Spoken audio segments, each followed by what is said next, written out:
嗰年夏天，我哋萍水相逢。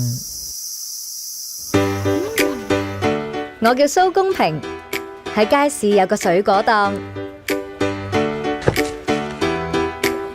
佢叫常通水，喺水果街個個都叫佢水哥。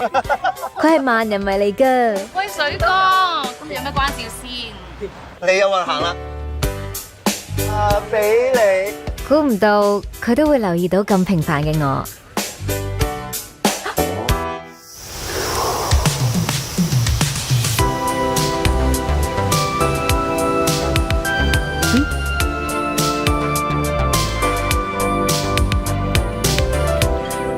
佢對我好好㗎，好照顧我，乜嘢都會同我分享。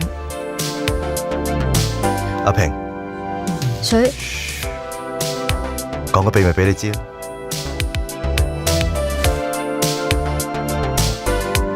你以後跟我啦，好唔好啊？嗯。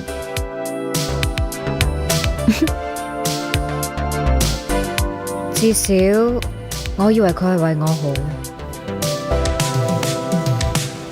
同行之間，無論係直接或透過第三方交換敏感商業資料，尤其係未來定價意向、折扣、佣金率等價格資料，都可能會觸犯競爭條例。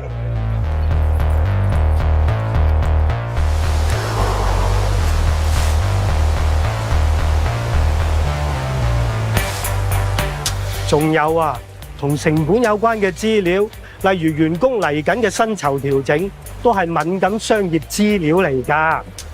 阿平，呢一刻，我先發現，原來呢段關係係錯㗎。